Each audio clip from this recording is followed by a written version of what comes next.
নমস্কাৰ বন্ধু-বান্ধৱীসকল, পুনৰ অন্য এটা ভিডিঅ'লৈ আপোনালোকক স্বাগতম জনাইছোঁ। আৰু আজি ভিডিঅ'টো কলেজৰ পৰা ষ্টাৰ্ট কৰিছোঁ, মানে কলেজৰ ইউনিফৰ্ম আছে আৰু কলেজখন ওচৰতে আছে। এই ইউনিফৰ্ম পিন্ধি ভিডিঅ' ষ্টাৰ্ট কৰাৰ কাৰণটো হ'ল 15, 16, 17 মাৰ্চ তাৰিখে চৰাইবাহী সাৰ্বজনিক শংকৰ মন্দিৰত ভাগৱত পাঠ আয়োজন কৰা হৈছে। তো প্ৰতি বছৰে তাকে ভাবিলোঁ অহা কাইলৈৰ পৰা যিহেতু হ'লেই, তাকে আয়োজন কেনেদৰে কৰিছে সকলোবোৰ দেখাম আপোনালোকক। তো ভিডিঅ'টো শেষলৈকে চাই থাকক, সকলোবোৰ দেখামগৈ তাত গৈ। সেইকাৰণে ঘৰত গৈ নাথাকিলোঁ আৰু ঘৰত গৈ ইউনিফৰ্ম খুলি অহালৈকে আকৌ এলাহ লাগিবগৈ, যিহেতু অহা কাইলৈৰ পৰা হ'লেই।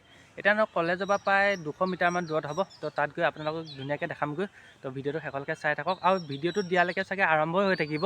তো আপোনালোক আহিলেই হ'ল। আৰু কি আছিলোঁ কলেজৰ পাৰ্কত, আৰু পাৰ্কৰ পৰা ওলাই দিলোঁ, আৰু সেইফালে আছে চাইকেলখন, আৰু সেইফালে আছে শংকৰ মন্দিৰ ভাগ, এইফালে আছে কলেজখন, আৰু কলেজৰ চিধা চিধি আহিলেই শংকৰ মন্দিৰ ভাগ পায়হি। আৰু এইফালে খুব ধুনীয়াকৈ গেটবিলাক সজোৱা হৈছে। তো বলক ভিতৰলৈ সোমাই যাওঁ এতিয়া। আপোনালোকৰ ভিতৰত গৈ পেলাই ক'ত কি আয়োজন কৰিছে সকলোবোৰ দেখাম। তো ভিডিঅ'টো শেষলৈকে চাই থাকক মুঠত। আৰু ইয়াতে মানে আয়োজন কৰা হৈছে, আৰু এইভাগেই হৈছে শংকৰ মন্দিৰ ভাগ। আৰু যোৱা বছৰ বাৰু মই ভিডিঅ' বনাইছিলোঁ, আৰু মহাভাগৱত পাঠ আৰু প্ৰবচন অহা কাইলৈৰ পৰা আৰম্ভ হ'ব। গোটেইবিলাক জেগাতে মানে খুব ধুনীয়াকৈ মানে আয়োজন কৰা হয়। আৰু এফালৰ পৰা দেখাই যাম আপোনালোকক, এইবিলাক বনাই থৈছে যিহেতু কমিটি হ'ব চাগে, কমিটি হ'ব বা জিৰণি কোঠা চোঠা হ'ব চাগে এইফালে। আৰু সেইফালে আছে ভোজনালয়টো, আৰু এইভাগ হৈছে মন্দিৰ। খুব সুন্দৰভাৱে চাফা চুফা কৰি ৰাখিছে। এইকেইদিন সদায় কলেজ আহি আছোঁ যিহেতু দেখি আছোঁ, খুব ধুনীয়াকৈ কমিটিৰ মানুহবিলাকে পূৰা চাফা চুফা কৰি ৰাখি। এইটো হৈছে ভোজনালয়টো, আৰু ভোজনালয়ৰ ভিতৰটো সঁচাকৈ বিৰাটেই ডাঙৰ। আৰু এই ৰভা বনোৱা দাদা এজনক সুধিলোঁ, দাদাজনে কৈছে 800 মান মানুহ বোলে ধৰিব, আৰু বহুত ডাঙৰ, আচলতে বিৰাটেই ডাঙৰ মানে গোটেইখন। চাই লওক। ভোজনালয়ৰ পৰা এনেকুৱা এটা মন্দিৰটোৰ পৰিৱেশ, চৌহদটো।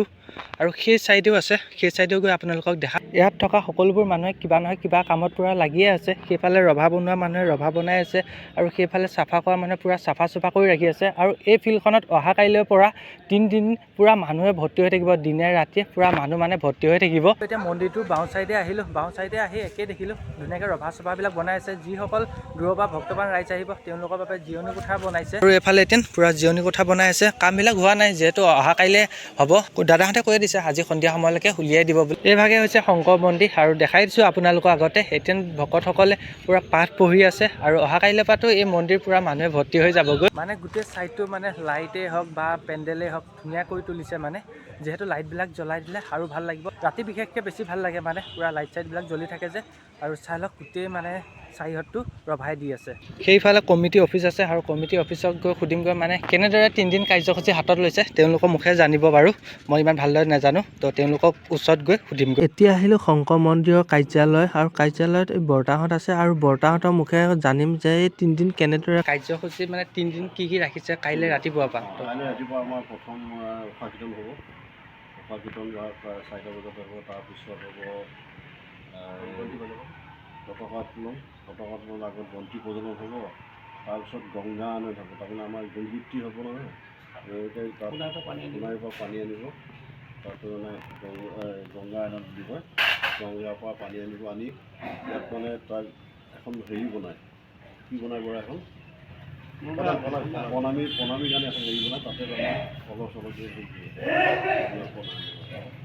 তাৰপিছত 11টা বজাত আমাৰ ভাগৱত পাঠ আৰম্ভ হ'ব।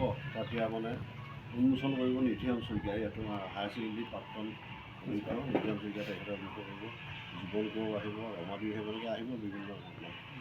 সন্ধিয়া ধৰা আবেলি 2টামান বজাৰ পৰা ভাগৱত পাঠ আৰম্ভ হ'ব, অবিৰতভাৱে 3 দিন হ'ব। এতিয়া মানে একো হেৰি নাই আৰু, বেলেগ কাৰ্যসূচী নাই, খালি ভাগৱতে হৈ থাকিব। আৰু ধৰক 9টা বজাত আহাৰ গ্ৰহণ হ'ব, আকৌ পিছদিনা ৰাতিপুৱা পৰা মানে কণ্টিনিউ ভাগৱত হৈ থাকিব, ভাগৱত ব্যাখ্যা। আৰু এতিয়া ভাগৱতৰ বাবে যিবিলাক আয়োজন কৰিছে আপোনালোকক ভিতৰত গৈ দেখাই দিম।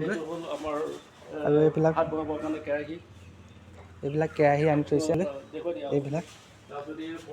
এইবিলাক ফল মূল আনি থৈছে। 50 থোক বোলে কল আছে। ষ্টক ৰুমটো এতিয়া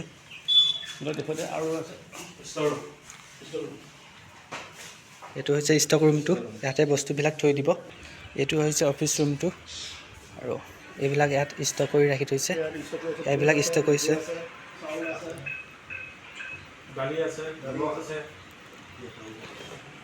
আমাৰ কোষাধ্যক্ষ আছে তেখেতৰ ওপৰত দুআষাৰ আমাৰ মানে এইবাৰ হ'ব আমাৰ 24 বছৰ ৰূপালী জয়ন্তী আদৰণি বৰ্ষ হিচাপে এইবাৰ আমি পালন কৰিম। কালিৰ পৰা আমাৰ আৰম্ভ হ'ব 15, 16, 17 ইংৰাজী 1, 2, 3, 4 আমি এই 3 দিন কাৰ্যসূচী কাইলৈ পুৱা পতাকা উত্তোলনৰ লগতে বন্তি পূজন পতাকা উত্তোলনৰ লগতে আৰম্ভ আৰু শুভাৰম্ভণি কৰিব। আৰু এই ভাগৱতখন কাইলৈ শুভাৰম্ভণি কৰিব আমাৰ চৰাইবাহী হায়াৰ ছেকেণ্ডেৰী প্ৰাক্তন অধ্যক্ষ মানে নিধিৰাম শইকীয়াদেৱে। কালি পৰহি এই 3 দিন ৰাইজে যথেষ্ট আমাক আগবঢ়াইছে, সেৱা আগবঢ়াইছে, মানে সাজ হিচাপেও দিছে। চৰাইবাহী বৃহত্তৰ চৰাইবাহী অঞ্চলৰ ৰাইজৰ যি সহায় সহযোগিতাৰে আমি এই পাঠ প্ৰবঞ্চন ভাগ মানে আৰম্ভ কৰিছোঁ, আমি তেখেতলোকক ধন্যবাদ জ্ঞাপন কৰিছোঁ। সকলোৱে মানে আন্তৰিক পৰিচালনা সমিতিৰ তৰফৰ পৰা ধন্যবাদ জ্ঞাপন কৰিছোঁ। তেওঁলোকে যি সহায় সহযোগিতাৰে আমাক মানে যিকোনো বস্তু দি আগবঢ়াই এই সফল ৰূপায়ণ কৰাত সহায় কৰিলে, গতিকে সকলোৱে আমি ধন্যবাদ জ্ঞাপন কৰি এতিয়া মন্দিৰৰ পৰা ওলাই দিলোঁ, চববিলাক আপোনালোকক দেখাই দিলোঁ। ধুনীয়াকৈ মোক কাৰ্যসূচী এখন দিছে, তো এখন চাই আহি থাকিব লাগিব ভিডিঅ' বনাবলৈ। তো সেইদৰে দিয়ক, আৰু অহা কাইলৈ পৰা আপোনালোকক ধুনীয়া ধুনীয়া ভিডিঅ'ত লগ পাই আছোঁ। যদি ভিডিঅ'টো চাই ভাল পালে তেন্তে লাইক শ্বেয়াৰ ছাবস্ক্ৰাইবটো কৰি দিব। লগ পাইছোঁ অন্য এটা ভিডিঅ'লৈ। আজিলৈ বাই বাই দিয়ক।